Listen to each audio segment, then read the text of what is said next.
I'm Alan Colmes. I want to welcome Sergeant Jason Thigpen. He is a North Carolina congressional candidate and a combat wounded Army veteran.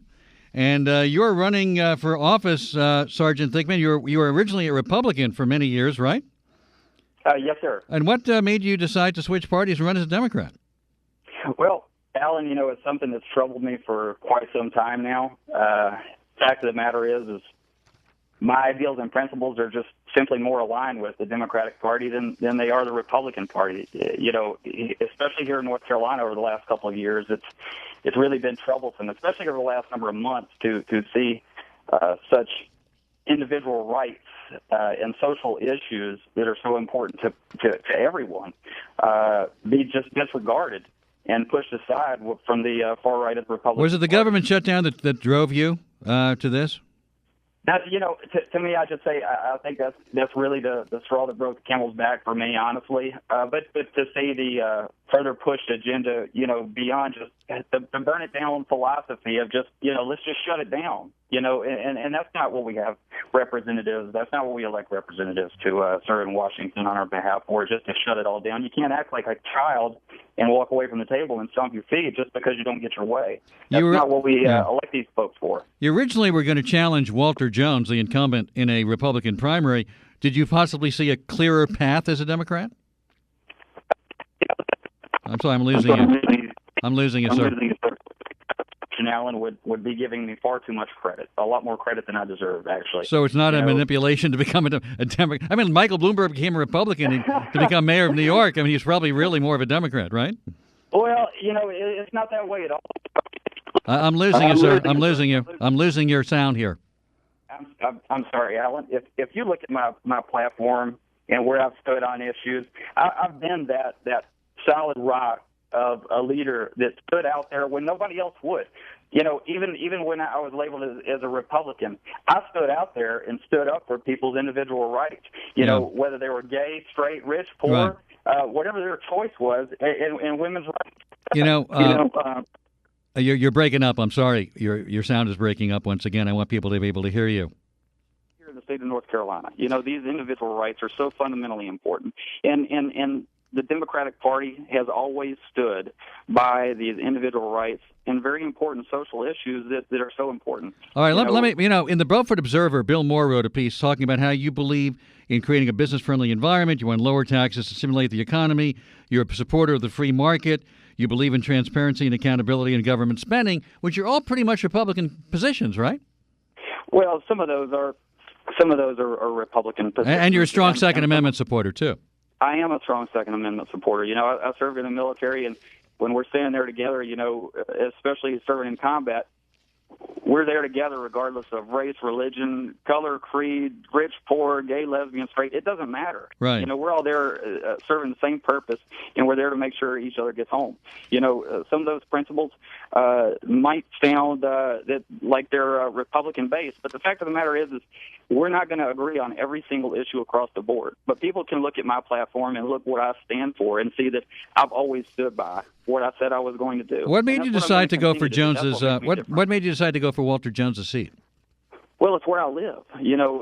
Different than a lot of the other elected representatives that we have in so many different places around the country. I didn't move here just to run and try to pick up a seat so that a party or anyone else could take control of a local, a district, a state, or take more control for a party to run our country and move it forward. I live here. This is where I'm at. This is where my family's from and has been. And this is where I'll come back home to. You said in your statement when you switch parties, I simply cannot stand with a party where its most extreme elements promote hate and division amongst people.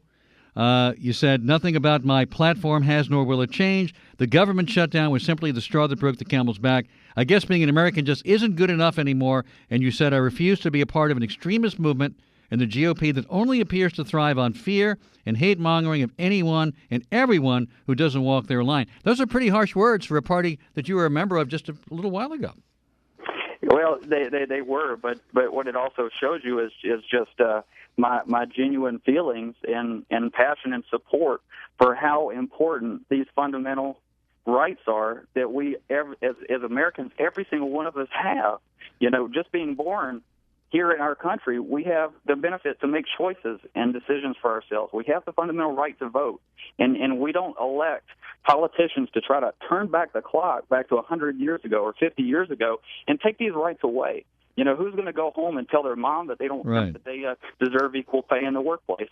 Who's going to tell their daughter that they think that they should have a right to choose and make decisions on how they're going to make choices on how to use their body? How can we say that as not just as fathers, as brothers, as sons, you know, but Americans? Right. What's wrong with being a statesman, and how is it possible to move this country forward using hate? I don't know what nightmare of a story ends up in the best interest of everyone with that kind of philosophy. You got a headline in the Fayetteville Observer earlier in the year for calling the Republican drafted law to require voter ID at the polls discriminatory, saying it would suppress the right to vote. That's clearly a left-of-center point of view that I agree with. But at the time, you called yourself a true Republican, right? You know, that's what the title of the article was called. Yeah. More what I've called myself was a conservative person that just believes in upholding the Constitution. Right. Would you call yourself conservative? Would you call yourself a conservative Democrat?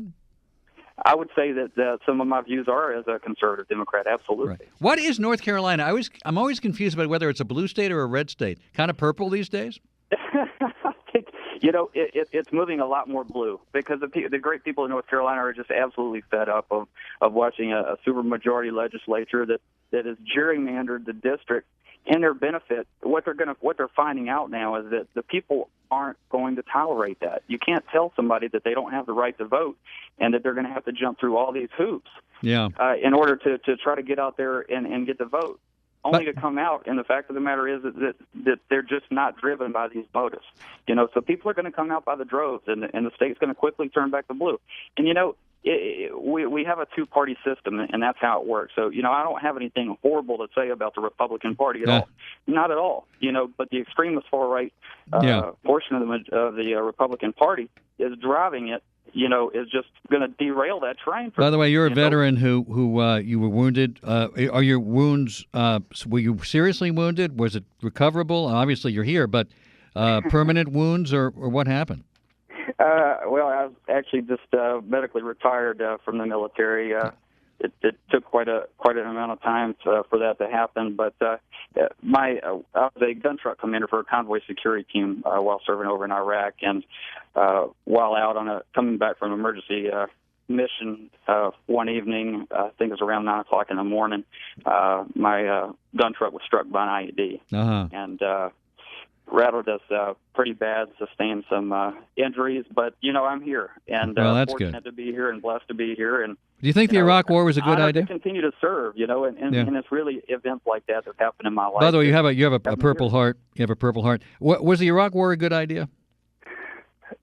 I don't think so. No, you know, it's not a war I can stand by and believe. You know, looking at knowing what we know now, had we known it then, would the outcome have been different? Sure. You know, we could all say that hindsight's 20/20. So I don't know what the answer to that would be, but I can tell you, I'm here today. We're all here right now.